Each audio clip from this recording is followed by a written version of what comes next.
नमः शिवाय। हम सभी रूहानी आत्माएं अक्सर ये मान लेते हैं कि ईश्वरीय सेवा का अर्थ है बाहर जाकर दूसरों को ज्ञान देना, उन्हें सही रास्ता दिखाना, या अगर कोई गलत कर रहा है तो उसे शब्दों से तुरंत सुधार देना। बिल्कुल, हम अक्सर इसी को सबसे बड़ी सेवा समझते हैं। जी, लेकिन आज बाबा हमें एकदम विपरीत दिशा में ले जा रहे हैं।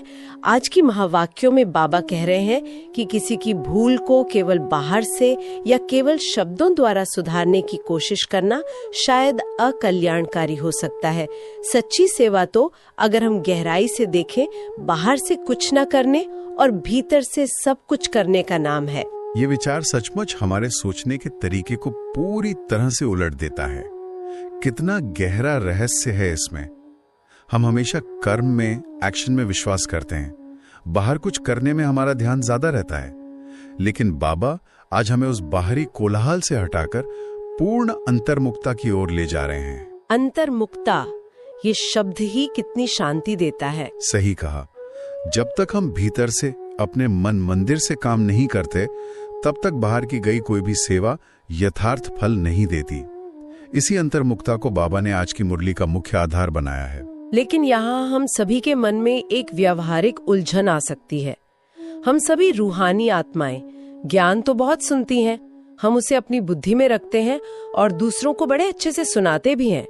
तो फिर अंतर्मुक्ता की अतिरिक्त आवश्यकता क्यों है? ये एक बहुत ही स्वाभाविक प्रश्न है। जी, क्या ये ईश्वरीय ज्ञान अपने आप में पर्याप्त नहीं है कि अगर हम किसी को सही बात बताएं तो उसका कल्याण हो जाए?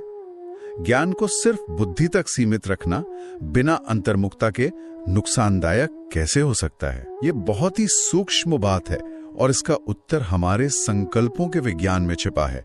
ज्ञान के शब्द अपने आप में अत्यंत पवित्र हैं, लेकिन जब हम उन शब्दों को बोलते हैं तो वे शब्द किस भावना, किस वाइब्रेशन के साथ बाहर आ रहे हैं, ये सबसे महत्वपूर्ण है। वाइब्रेशन का प्रभाव। जी, बाबा कहते हैं कि यदि मन अंतर्मुखी नहीं है तो महावाक्यों पर माया का परछाया पड़ जाता है।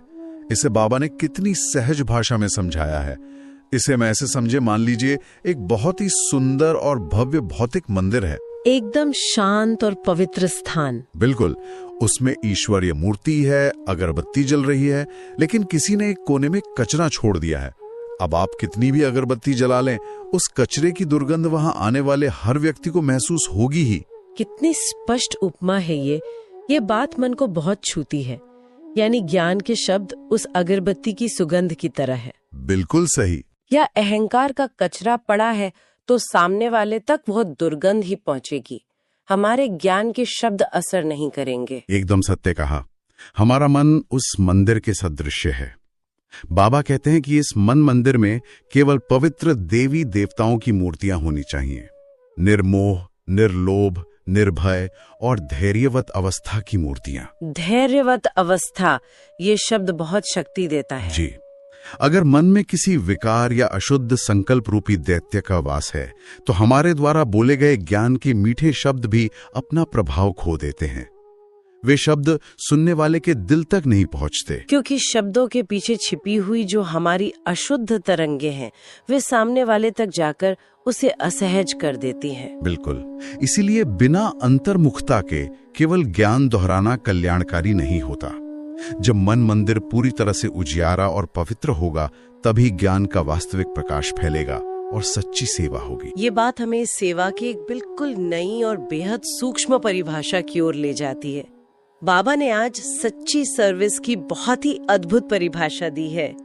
बाबा कहते हैं कि सच्ची सर्विस का अर्थ सिर्फ किसी की भूल पर उसे सावधान करना नहीं है, बल्कि अपनी योग शक्ति से उनके अशुद्ध संकल्पों को भस्म करना है। इस बात की गहराई पर हम थोड़ा ठहरते हैं।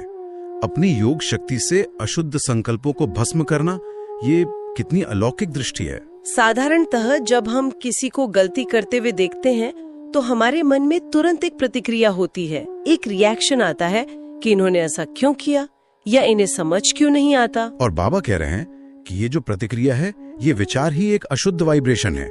लेकिन मैं यहाँ इस बिंदु को रोजमर्रा के जीवन से जोड़ना चाहूंगी। इसे व्यवहार में उतारना थोड़ा कठिन लगता है।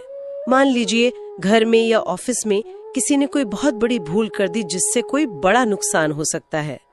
हमारी पुरानी आदत क्या होती है कि हम तुरंत उसे डांटकर या टोककर सुधारें। ये हम सभी की स्वाभाविक प्रतिक्रिया बन चुकी है। जी, तो अगर हम उसे न टोकें और सिर्फ शांत रहकर योग के प्रकंपन दें, तो क्या ऐसे काम नहीं बिगड़ जाएगा? क्या बिना टोके व्यवस्था सुचारू रूप से चल सकती है? ये सवाल हर उस आत्मा के मन में आता है जो इस रूहानी मार्ग पर चलने का पुरुषार्थ कर रही है। देखिए, बाबा का ये मतलब बिल्कुल नहीं है कि हम गलतियों को नजरअंदाज कर दें या व्यवस्था को बिगड़ने दें। व्यवस्था तो बनाए रखनी है। बिल्कुल, बाबा हमें समझा रहे हैं कि हमें उस गलती को किस अवस्था में रहकर सुधारना है। जब आप अशांत होकर घबराहट या क्रोध में किसी को टोकते हैं, तो सामने वाले का मन डिफेंसिव या बचाव की मुद्रा में आ जाता है। ये तो हमने कई बार अनुभव किया है। आपकी आवाज की कठोरता और आपके चेहरे के भाव देखकर वे अपनी गलती समझने के बजाय आपके क्रोध से खुद को बचाने में लग जाते हैं। वे आपकी बात सुनते ही नहीं, बस खुद को सही साबित करने में लग जाते हैं। यानी हमारा अशांत होना उनके अंदर एक मनोवैज्ञानिक दीवार खड़ी कर देता है। हमारे शब्द उस दीवार से टकराकर वापस आ जाते हैं। बिल्कुल सही कहा। और आध्यात्मिक रूप से देखें तो हम अपनी अशांति का बोझ उन पर डाल रहे हैं। हम एक नया कर्म बंधन बना रहे हैं। तो फिर सच्ची सेवा का स्वरूप कैसा होगा उस समय? सच्ची सेवा यह है कि जब आप कोई गलती देखें तो सबसे पहले अपने स्वयं के मन मंदिर को शांत करें, अपनी अचल और अडोल अवस्था में स्थित हों, फिर अपने योग बल के माध्यम से उन्हें शांति की किरणें दें। पहले स्वयं को शांत करना। जी, यह शांति की किरणें उनके मन की घबराहट को शांत करती हैं। इससे वे अपनी गलती को खुद देखने और समझने के योग्य बनते हैं। जब उनका मन शांत हो जाए, तब आप बहुत ही मधुरता से, बिना किसी आवेश के, उन्हें सही बात समझा सकते हैं। यह है मनसा की शुद्धता के साथ की गई सर्वोत्तम सच्ची सर्विस। कितना सुंदर विचार है। शब्दों का प्रयोग हो, लेकिन योग अग्नि से शुद्ध होने के बाद। इस पूरी प्रक्रिया में जो सबसे ज्यादा जरूरी चीज महसूस हो रही है, वो है अपने स्वयं के मन और अहंकार पर पूर्ण नियंत्रण। सही कहा। और शायद इसी अवस्था को बाबा संपूर्ण स्वाहा कहते हैं। जी, आज बाबा ने कहा है कि तन, मन और धन को यज्ञ में संपूर्ण रीति से स्वाहा करना है। धन और तन का स्वाहा होना तो फिर भी स्थूल है, हम समझ सकते हैं, लेकिन मन को स्वाहा करने का वास्तव में क्या अर्थ है? मन को स्वाहा करने का अर्थ है पूर्ण समर्पण।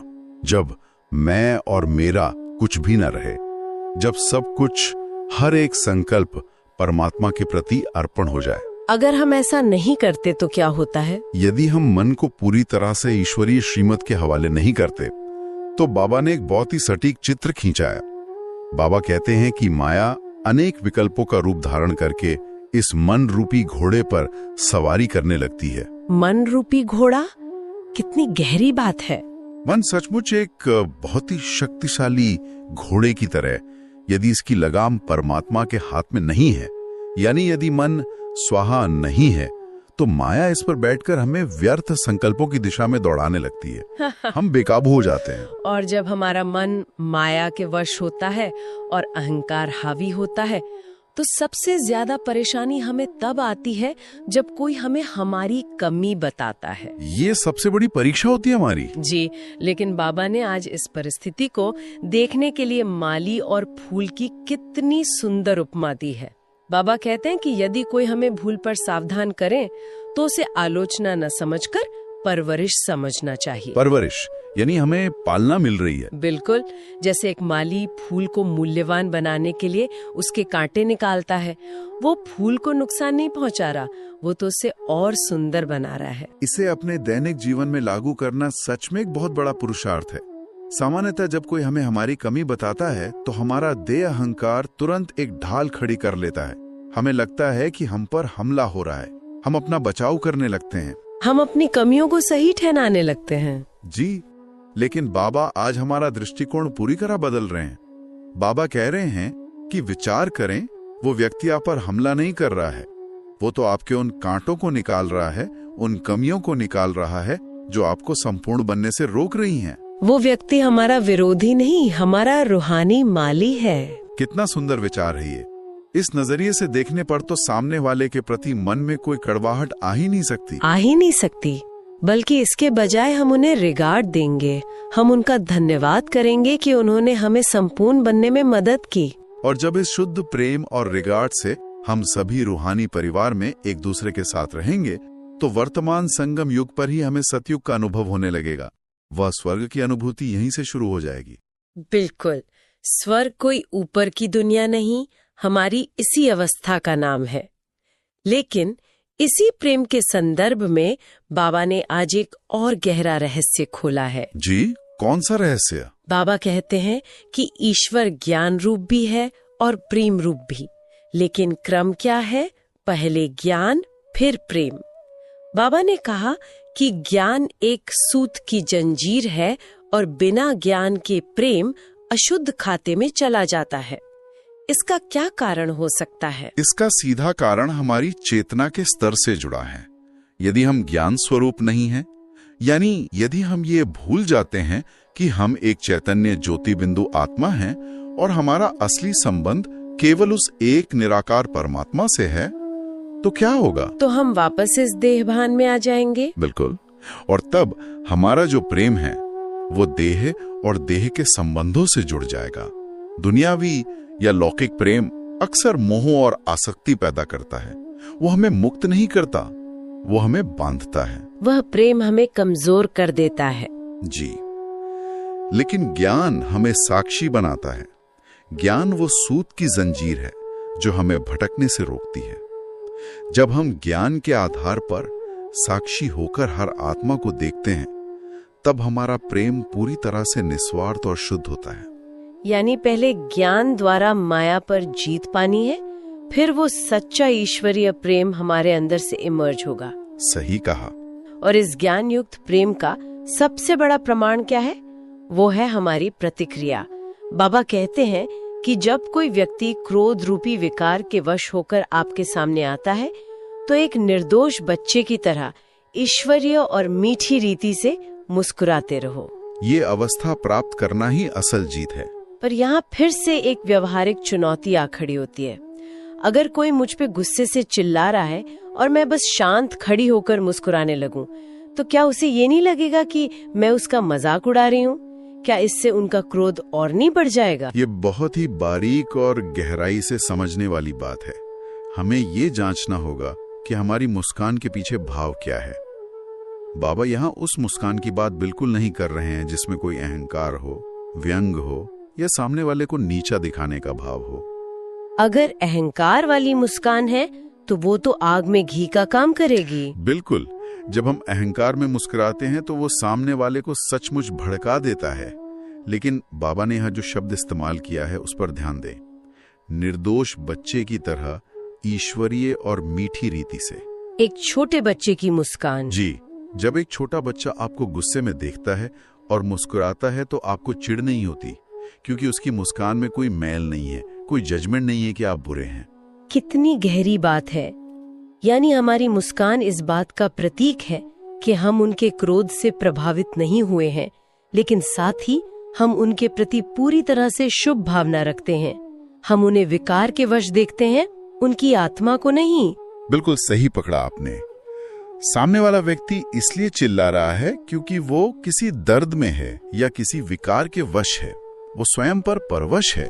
वो भी एक पीड़ित आत्मा है। जी, और जब आप अपनी आंतरिक शांति में स्थित होकर पूरी करुणा के साथ मुस्कुराते हैं, तो आप उस नकारात्मक ऊर्जा के चक्र को वहीं तोड़ देते हैं। आप उस क्रोध रूपी आग में अपने शब्दों का ईंधन डालने से मना कर देते हैं। ये सचमुच एक बहुत बड़ी सूक्ष्म जीत है। यही जीत हमें बालक से मालिक बना देती है। हम परिस्थिति के अधीन नहीं होते, बल्कि हम अपनी मनस्थिति के मालिक होते हैं। अपनी मनस्थिति का मालिक बनना, यही हमें सच्ची साक्षीपन की अवस्था में ले जाता है। और साक्षीपन का यह अभ्यास जीवन की हर परिस्थिति पर लागू होता है, यहाँ तक कि जब हम शारीरिक रूप से बीमार हों तब भी। शारीरिक भोगना के समय साक्षी रहना सबसे बड़ी परीक्षा होती है। जी, बाबा कहते हैं कि शारीरिक भोगना के समय भी साक्षी और सुखमय अवस्था में रहो, ताकि पास्ट का हिसाब चुकतू हो और भविष्य का सुख बने। दुनिया की नजर में दर्द में या बीमारी में सुखमय रहना तो असंभव लगता है। बाहर से देखने पर यह असंभव ही लगता है, लेकिन आध्यात्मिक नजरिए से, आत्मिक दृष्टि से यही एकमात्र सत्य है। शरीर केवल एक वस्त्र है, एक पुराना वस्त्र। जी, जब हम स्वयं को पक्का आत्मनिश्चय करते हैं तो शरीर का दर्द हमें महसूस तो होता है, शरीर तो अपना काम करेगा, लेकिन वो दर्द हमें विचलित नहीं करता। हम उसे दूर से देखते हैं कि ये कर्मों का हिसाब है जो चुकतू हो रहा है। मैं आत्मा इस शरीर और इसके दर्द से बिल्कुल अलग हूँ। इस बात को गहराई से समझने के लिए बाबा ने आज बाइस्कोप या ड्रामा का बहुत ही सटीक उदाहरण दिया है। ड्रामा का खेल, ये बहुत ही सुंदर उदाहरण है। जैसे जब हम कोई फिल्म देखते हैं तो हम विलन के पार्ट से नफरत नहीं करते, क्योंकि हमें पता होता है कि वो सिर्फ अपना रोल निभा रहा है। फिल्म खत्म होने पर वो वैसा नहीं है। एकदम सही। ये जो 84 जन्मों का बेहद का खेल है, ये बिल्कुल एक्यूरेट और वफादार ड्रामा है। इसमें हर एक एक्टर, चाहे वो आपके साथ बहुत अच्छा व्यवहार करे या बुरा व्यवहार करे, वो सिर्फ अपना वफादार पार्ट बजा रहा है। ये ड्रामा बिल्कुल एक्यूरेट है। जी, जब ये ज्ञान हमारी बुद्धि में पक्का हो जाता है तो हम किसी भी आत्मा से नफरत कैसे कर सकते हैं। हम हर दृश्य को साक्षी होकर, हर्षित मुख होकर देख सकते हैं। और इसी साक्षी अवस्था की जो नींव है वो है बाबा का दिया हुआ एक बहुत ही शक्तिशाली मंत्र, वेट एंड सी, यानी ठहरो और देखो। ये वेट एंड सी हमारी आज की इस तेज रफ्तार दुनिया के लिए एक बहुत बड़ी औषधि है। सच कहा आपने। आज हमारी आदत हो गई है कि हमें हर चीज तुरंत चाहिए। हमने किसी को कोई बात कही तो हमें तुरंत बदलाव चाहिए। हम पल पल में बेचैन हो जाते हैं। ये बेचैनी और जल्दबाजी हमारी सबसे बड़ी कमजोरी बनती जा रही है। वेट एंड सी का अर्थ ये नहीं है कि हम आलसी हो जाएं या कर्म करना छोड़ दें। इसका गहरा अर्थ है आध्यात्मिक धैर्य धारण करना, धैर्यवत बनना। आध्यात्मिक धैर्य। जी, जब कोई परिस्थिति उलझ जाती है तो तुरंत प्रतिक्रिया करने या घबराने के बजाय अपने अंदर शांति और धैर्य को धारण करना। ये पक्का विश्वास रखना कि इस ड्रामा में जो भी हो रहा है उसका एक सही समय है, कल्याणकारी समय है। जब हम शांत होकर इंतजार करते हैं तो हर रहस्य अपने समय पर अपने आप खुलता है। बिल्कुल, ये धैर्य ही वो शक्ति है जो हर भारी परीक्षा में हमें अडोल और निर्भय रखती है। और यही अडोल अवस्था हमें उस संपूर्ण फरिश्ता स्वरूप की ओर ले जाती है जो आज का हमारा वरदान है। बाबा वरदान में कहते हैं, एक ही रास्ता और एक से रिश्ता रखने वाले संपूर्ण फरिश्ता भव। संपूर्ण फरिश्ता। फरिश्ता अर्थात जिसका बुद्धि का भटकाव पूरी तरह से समाप्त हो चुका है। इसके लिए बाबा ने जो विधि बताई है कि बुद्धि के भटकने वाले सारे रास्ते बंद कर दो। ये बात सुनने में बहुत साधारण लगती है, लेकिन है बहुत गहरी। इसे बाबा ने गवर्नमेंट के रास्ते ब्लॉक करने वाले लौकिक उदाहरण से बहुत ही सरलता से समझाया है। अगर हम इसे विजुअलाइज करें, कल्पना कीजिए आप रोज एक हाईवे से गुजरते हैं। ये हाईवे हमारी पुरानी आदतें, जैसे पुरानी बीती बातों को याद करना, जी, दूसरों की कमियों के बारे में सोचना या भविष्य की व्यस्त चिंताएं करना। अचानक एक दिन गवर्नमेंट वहां एक बड़ा सा बोर्ड लगा देती है, रास्ता बंद। अब शुरू में क्या होगा? आपकी पुरानी आदत के कारण आपका हाथ स्टीयरिंग व्हील को उसी तरफ मोड़ना चाहेगा। मन पुरानी आदतों की तरफ ही भागेगा। आपको अजीब भी लगेगा कि मैं रोज यहाँ से जाता था, लेकिन आपको जानबूझकर अपनी पूरी चेतना और अटेंशन के साथ स्टीयरिंग को एक नए रास्ते पर मोड़ना होगा। कितना स्पष्ट चित्र है ये। बिल्कुल, हमें भी अपनी बुद्धि में इसी तरह के चेतावनी के बोर्ड लगाने होंगे। जब भी मन पर चिंतन या व्यर्थ की ओर जाने लगे तो तुरंत खुद को याद दिलाएं, ये रास्ता ब्लॉक है, बाबा ने ये रास्ता बंद कर दिया है, मुझे इस रास्ते पर नहीं जाना है। जी, जब हम जानबूझकर इन व्यर्थ संकल्पों के रास्तों को बंद कर देंगे, तभी हम उस एक परमात्मा के साथ अपना रिश्ता गहराई से जोड़ पाएंगे और फरिश्ता स्वरूप बन पाएंगे। और इस एक ईश्वरीय रास्ते पर निरंतर आगे बढ़ने के लिए आज का स्लोगन हमारा बहुत सुंदर मार्गदर्शन करता है। स्लोगन है, सेवा के उमंग उत्साह में रहना ही माया से सेफ्टी है। ये हमारी सबसे बड़ी सुरक्षा है। जी, जब हमारा मन श्रेष्ठ संकल्पों में, ईश्वरीय सेवा की नई नई योजनाओं में व्यस्त रहता है तो माया को भीतर आने का समय या स्थान ही नहीं मिलता, हम सुरक्षित रहते हैं। और इसी ईश्वरीय सेवा का सबसे महत्वपूर्ण अंग आज के अव्यक्त इशारे में भी छिपा है। अव्यक्त इशारे में बाबा ने क्या याद दिलाया? बाबा कहते हैं कि महान बनने के लिए नम्रता और मधुरता धारण करो, शब्दों में सत्यता हो लेकिन कठोरता नहीं। ये एक बहुत ही सूक्ष्म संतुलन है जिस पर हम सभी को रोज काम करना है। अक्सर हम इंसान ये सोच लेते हैं कि मैं तो सच बोल रहा हूँ, इसीलिए मुझे कड़वा या एकदम सीधा बोलने का पूरा अधिकार है। लेकिन सत्य जब अहंकार के कठोर आवरण में लिपट कर बाहर आता है तो वो दूसरे व्यक्ति के अहंकार से सीधा टकराता है। वो एक युद्ध का रूप ले लेता है, सेवा का नहीं। सच को भी तलवार की तरह इस्तेमाल किया जा सकता है। बिल्कुल। बाबा सिखाते हैं कि सत्य को हमेशा स्नेह, नम्रता और मधुरता के आवरण में लपेटकर प्रस्तुत करो, तभी वो सत्य सामने वाले के दिल में उतरेगा और उन्हें परिवर्तन की शक्ति देगा। कड़े शब्द कभी किसी का रूहानी कल्याण नहीं कर सकते। आज के इस पूरे विचार सागर मंथन में ऐसा प्रतीत हो रहा है जैसे हम एक बहुत ही गहरी, शांत और ध्यान की अवस्था में प्रवेश कर चुके हैं। बाबा के इन रहस्यों को जितनी बार छुओ, ये उतने ही नए और गहरे लगते हैं। आज की पूरी चर्चा सचमुच हमें बाहर की भागदौड़ वाली दुनिया से समेटकर हमारे एकदम शांत अंतर मन में स्थापित कर देती है। आज हमने जो सबसे बड़े रूहानी खजाने अपनी झोली में भरे हैं, अगर हम उन्हें अपने दिल में समेटे तो वो है अपने मन मंदिर को हर क्षण स्वच्छ और उजियारा रखना। हमने जाना कि साक्षी होकर इस बेहद के ड्रामा को एक बाइस्कोप की तरह देखना है, जहां हर एक्टर अपना वफादार पार्ट बजा रहा है। हमें किसी से भी कोई शिकायत नहीं करनी है, कोई नफरत नहीं रखनी है। और हम सभी रूहानी आत्माएं आज दिन भर विशेष रूप से इस बात पर विचार सागर मंथन करें कि हमारी सच्ची सेवा वास्तव में क्या है। हर परिस्थिति में वेट एंड सी का अभ्यास करें, धैर्य धारण करें, बाहर की उलझनों को सुलझाने से पहले अपने भीतर की स्थिरता को सुनिश्चित करें। आज दिन भर के लिए हम सभी अपने साथ एक बहुत ही शक्तिशाली विचार लेकर जाते हैं।